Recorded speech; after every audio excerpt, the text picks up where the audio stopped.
আমরা বলেছি সরকারকে ক্ষমা চাইতে হবে। এখন সেই পর্যায়ে পার হয়ে গেছে।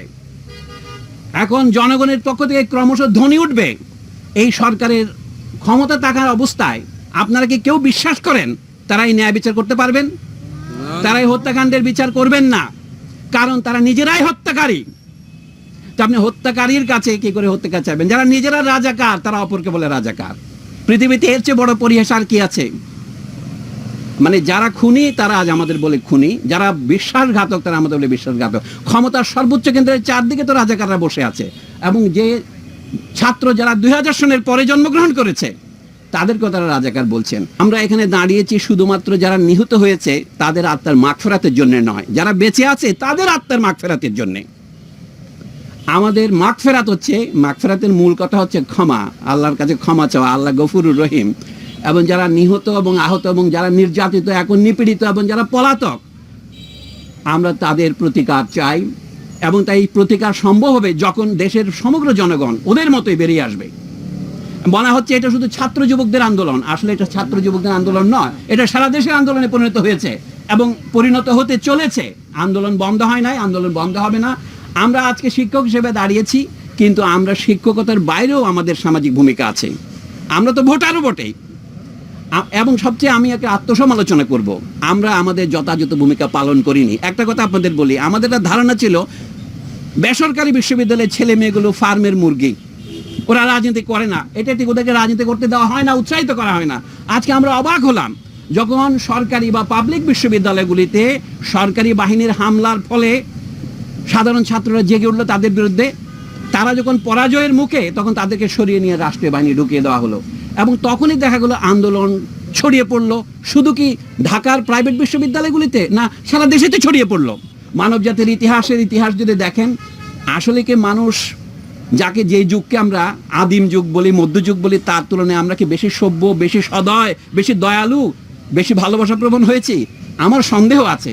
সেটা নিয়ে আজকে আলোচনা করার বিষয় নয়, কিন্তু আমি বলবো তারপরেও আপনার ভবিষ্যৎ প্রগতির জন্য নয়, আপনার আজকের জন্যেই আমাদের দাঁড়াতে হবে বুক বেঁধে। হ্যাঁ, গুলিতে যারা মারা গিয়েছেন তারা আমাদের পথপ্রদর্শক। আমাদের মধ্যে অনেকে আমরাও মারা যেতে পারি, আমরাও গ্রেপ্তার হতে পারি, সেটা মনে রাখতে হবে আপনাদের। আমরা বিশাল জনস্রোতের সঙ্গে আছি, কিন্তু আমরা ভেসে যাওয়ার জন্য আসিনি। আমাদের বুদ্ধিজীবী হিসাবে আমাদের আত্মসমালোচনা দরকার। আমাদের এই সমস্যার পুরো পুঙ্খানুপুঙ্খ ব্যাখ্যা করা দরকার। সংকটের উৎপত্তি কোথায় সেটাকে না গিয়ে সরকার এখন বলছে এই দল সেই দলকে নিষিদ্ধ করব। সেটা কিন্তু মূল সমস্যার কোনো হাতই লাগবে না, শুধু সমস্যাকে আরো বাড়াবে, আরো ক্যান্সারের সৃষ্টিপাত করবে। এই জন্য এখন যেটা দরকার, পুরনো কথা ধার করেই বলি, রাজনৈতিক সমাধান। রাজনৈতিক সমাধানের প্রথম পদক্ষেপ হচ্ছে বর্তমান সরকারকে নিঃশর্তভাবে ক্ষমা প্রার্থনা করে পদত্যাগ করতে হবে।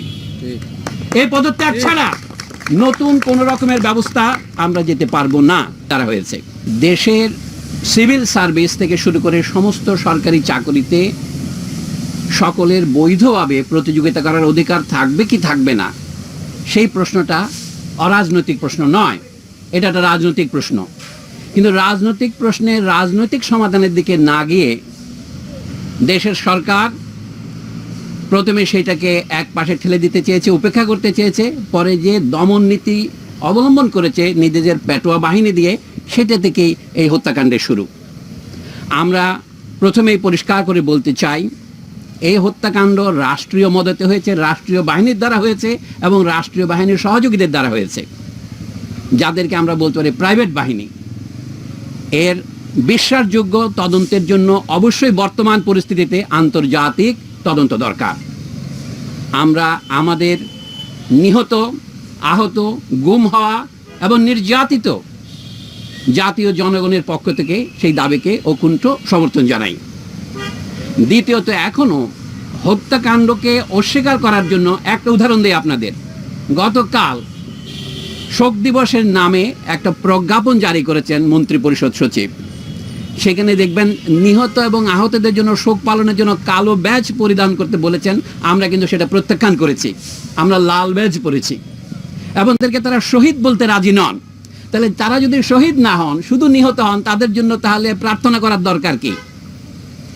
এটা হচ্ছে একটা নয়, এই ধরনের অজস্র সবিরোধ আপনারা পাবেন।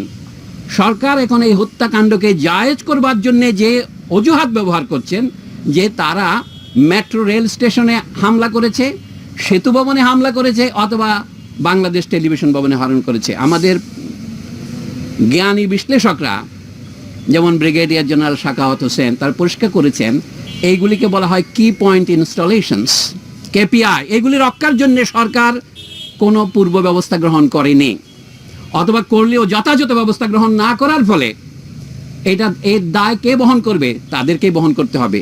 আর যেখানে গুলি হয়েছে, ধরুন প্রথমেই আবু সাইদ যেখানে নিহত হয়েছে রংপুরে, সেখানে কোন কেপিআই আক্রমণ করেছিল তারা?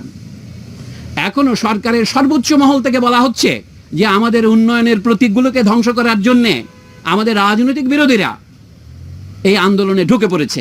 কথাটা যদি ধরে নেই, যুক্তির খাতিরে সত্য হই, তাহলে বলতে হবে দেশের মানুষ এটাকে সেই মুহূর্তে সমর্থন করলো কেন? ধরুন মিরপুর 10-এ অথবা অন্যান্য যে মেট্রো রেলে আক্রমণ করলে কেন? আমাদের দেশের অথবা যে কোনো ঔপনিবেশিক দেশের ইতিহাসের সাথে যারা পরিচিত, এমনকি ইউরোপের দেশের ইতিহাস যারা পরিচিত, তারা জানেন মানুষ যাকে ক্ষমতার দম্ভের প্রতীক মনে করে সেটাকে হামলা করে। সরকারের লেজিটিমেসির একমাত্র দাবি হচ্ছে, বৈধতার একমাত্র দাবি হচ্ছে আমরা উন্নয়ন করেছি গত 1.5 দশকে। আইয়ুব খান সাহেবের 1 দশক ছিল, এখন শেখ হাসিনার 1.5 দশক হয়েছে। এই উন্নয়নকে মানুষ যে প্রত্যাখ্যান করেছে সেটা দেখা যায়। ঢাকা শহরের সমস্যাটা কি ছিল? গণযোগাযোগ ব্যবস্থার একটা বৈজ্ঞানিক পদ্ধতি, পাবলিক ট্রান্সপোর্টেশন সিস্টেম, সেটা দিয়ে মেট্রো রেল দিয়ে সেটার সমাধান হবে না। তাদেরই প্রকাশিত তথ্য অনুসারে এটা যখন সম্পূর্ণ চালু হবে, তাকে মাত্র 9% লোক এরকে উপকার পাবেন। কাজে এইটাকে প্রতীকী করে দেশের সমস্ত বাজেটের টাকাকে এক হাতে নিয়ে যাওয়া, এই ম্যান্ডেট কে দিয়েছে? এটা জনগণের সাথে আলোচনা করা হয়েছে। সুতরাং মানুষ যখন তথাকথিত উন্নয়নের প্রতীকগুলিকে আক্রমণ করে, সেটাকে আপনি প্রথমে মনে হবে দুর্ঘটনা, কিন্তু না, এর পেছনে একটা কারণ আছে।